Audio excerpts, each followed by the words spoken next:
everyone, I'm going to do a quick video for my February update. The weather is crap in Ohio today, well at least in southern Ohio. We had horrible thunderstorms last night. I thought the house was coming down because of the thunder. Lots of flooding and no sun, so I'm not getting very good light to do this video, but I don't have time to do it between now and the weekend, and by Sunday when I get a chance to do it, it's going to already be well into March. So I'm going to try and see how much I can get done. I thought I had myself organized, but I'm not sure how organized I actually am. I had two finishes in the month of February. The first one was the Joyful World Sal January. I love this little guy. This is the one I stitched on 36 count, but for some reason when I started it, I thought it was 32 count, so it's 2 over 2, and it all came out pretty well, so I think I'm going to do all of them on 36 count 2 over 2 and see how that works. The second finish I had was one of the chalkboard ornaments from Hands On Design. Great Joy. I loved this project. I really enjoyed stitching on the black fabric. That's the first time I've used dark fabric, and I really enjoyed it. It went really fast. I was super proud of myself because my white stitches all here all the way down to Joy were so neat and lined up, and then I realized halfway through I was using the wrong shade of white. I had B5200, which I thought is what the pattern called for, and it called for 3865. So when I got the 3865 to see how different they were, oh my gosh, the B5200 was like bright neon white and the 3865 looked too yellowed. So I ended up using just plain white, and it came up pretty well. To me it looks like chalk. But I don't know, I want to stitch the rest of these and I don't know if my brain's going to be able to see the right shade of white. I just feel like the 3865 is so yellowed and the B5200 is so white, so we'll see. The other thing about these colors is I used the colors that were called for. I initially bought the DMC, and this reddish color looks almost more pink.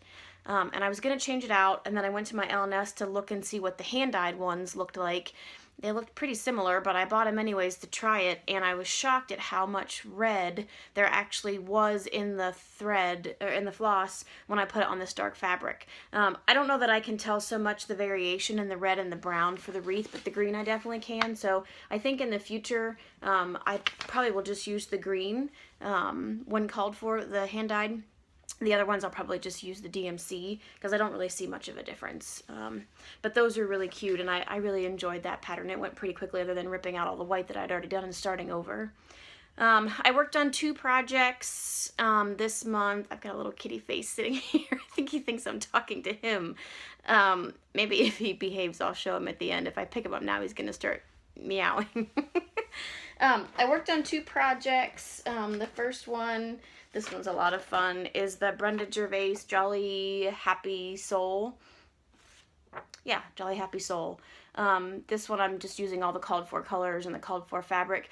This is also 36 count fabric. I really like this fabric. It's by R&R Reproductions, and I know some people have said that they don't like their fabrics, they're too stiff, but I think that's why I like them. It's so stiff. I feel like I'm having better luck using 1 over 2 on a stiffer fabric. Remember, I got so frustrated with that 40 count fabric I was using for the Kathy Barrick bird study, but it was a really soft, delicate fabric, and I'm wondering if that was part of my problem.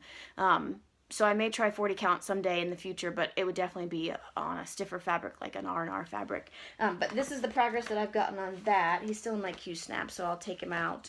This little guy goes pretty quick too, until I hit all the snow. There's no snow in Ohio, but there's lots of snow in this pattern, and it's going pretty quickly. It's just getting a little monotonous. I don't know if you can see that because of my stupid lighting. But that's where I've gotten so far. It's really cute. It's very sweet and very delicate. I like her designs a lot. I think I've got a couple other ones in my stash to work on. And then the other one that I worked on was my 17 a day, which I was doing great the first 2 weeks. I was doing 17 every day. It didn't matter how tired I was or how late I got home from work. I was doing 17 a day, and then I just realized one day that I hadn't done this project in probably 7 or 8 days.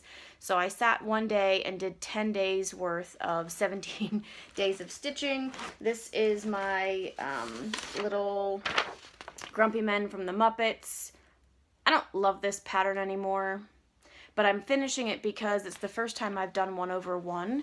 It's on even weave, and so I really want to complete it just to complete a 1/1 project. And I do think it's going to be really cute when it's finished as an ornament, but I don't love this one.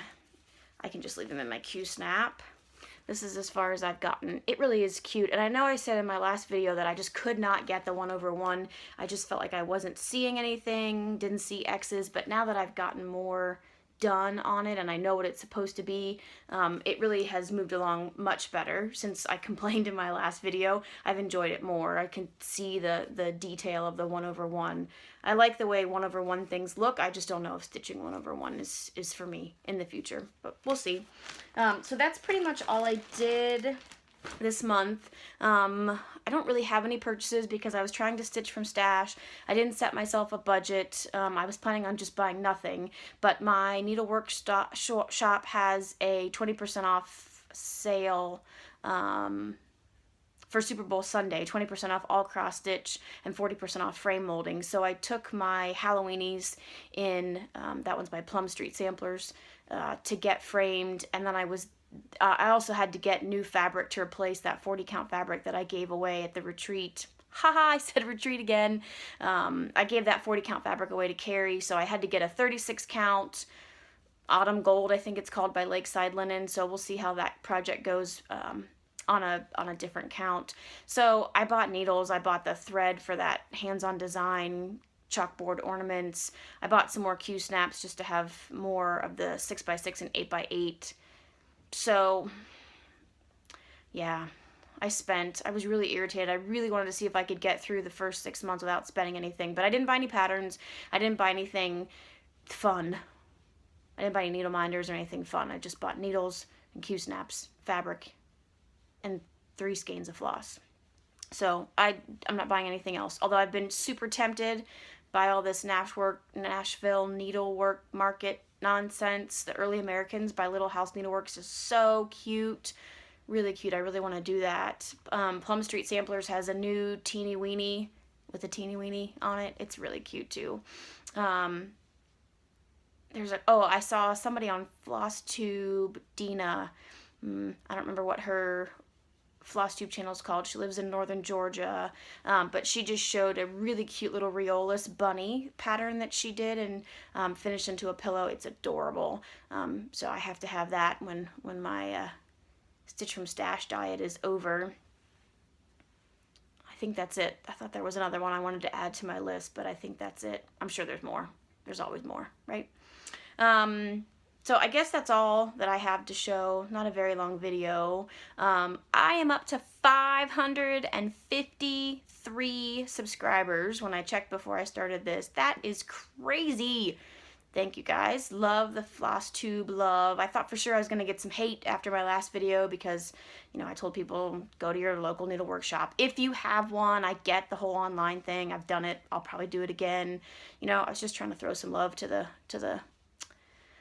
small community. I got one comment that I think might have been negative, but I can't read it. I can't open it. I can see it on my phone. I can see it on my feed, but when, like on my email, that I have communication or whatever they call it. But when I actually go to my page to read it and respond to it, it's not there. So it doesn't exist. But I'm hoping for the most part everybody understands what I was trying to say there. I get not everybody has a local needlework shop. Spend what you want, where you want. I don't care. But yeah, so I guess I need to do a giveaway here in the future. I need to think about that. This video is so last minute. I was planning on doing this video all last week. I was planning on doing this video this day. I'm off on Wednesdays. I had the whole day, and then I realized at 4:15 I had never done my video, and now the skies are gray and overcast and the lighting's terrible and I have nothing written out or planned. So I don't know. I might watch this video and decide it's not worth putting on Flosstube and just do it over the weekend. We'll see. Want to say hello to Sylvia, beckisland over in Germany. I just love her stuff. I just love all her little stuff. She talks about, she uses a lot of Christiane Dahlbeck's patterns, and she posted a link in one of her videos to find her books because I can't find them anywhere here in the States. So that's on my list. That's what I was going to add. Yep, so I want to find some Christiane Dahlbeck books. I may have to use the German eBay. That ought to be fun. So hi Sylvia. And Cindy in Tennessee. She's originally from New Jersey but now lives in Tennessee. Her channel name is Cindy's Cross Stitch. She's super adorable and she's got lots of fun finishes. And she showed me her house in her last video, or one of her videos. Maybe it's not her last video. She took everybody on a tour of her house to show where she has her projects, but she took us on a tour of her house and her backyard. She has a huge backyard. So that was a lot of fun. That satisfied the little Flosstube stalker in me. I even tried to respond to her and say, thanks for indulging this Flosstube stalker, and YouTube wouldn't let me post it. I don't know if it's because I put the word stalker in there or if there was just a glitch with the system, but I couldn't post that reply. And I also got a message from Minnie Gray. She's sweet as can be, and she does a ton of great projects. I responded to one of her videos months and months ago, and for some reason she never saw it until recently and responded to me. So if you responded to my video and I haven't replied back to you, it's because YouTube didn't show me that you said anything, because I check it multiple times a week. I have updates on my phone to let me know that people have commented and subscribed. So if I have not responded to you, it's because I don't know that you have a comment, unless you're that person in Georgia who tried to comment about not having an LNS and maybe throwing, I don't know, never mind. Okay, that's it. As far as what I'm planning on working on in March, I want to finish that little frosty guy. I want to keep working on my 17 a day. I want to do March of the Joyful World Sal. This is a free pattern. Nobody freak out. I want to do that. And I'd like to start my bird study by Kathy Barrick on that new fabric that I bought. We'll see. I feel like the warmer the weather gets, the less I'm going to be inside stitching. I do think, though, that the warmer it gets, the more I will stitch outside on my homeward trail in winter. I don't have that one near me to show you, but I am discovering that that one is going to be difficult for me to work on because I like to sit in my little chair at night and stitch, and that is just too big of a project for me to sit in my chair. I really need to sit at a table with lots of space for all the colors. And so I think I may wait and pick that up in the spring when I can sit out on my deck and stitch, because I really like to sit in my chair at night after work if I'm not too exhausted, and stitch there, and it's just not going to work for that big of a piece without having some kind of a stand or table. So anyways, okay, I think that's it. I'm going to try and pick this little kitty up because he sat here the entire time just letting me pet him. This is my buddy. He is 18 years old. He's purring right now, but he's not very happy. Yeah, he's a good friend of mine. I like that cat a lot.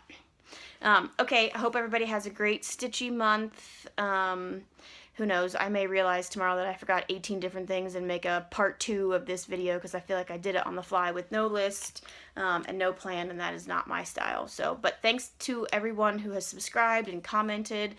This is a lot of fun, and I really like, I'm finding lots of new YouTubers just by people who are commenting and subscribing, so I'm finding lots of new people to watch that I didn't know about or I have not heard anybody mention before, so it's a lot of fun. So have a great stitchy month. Bye.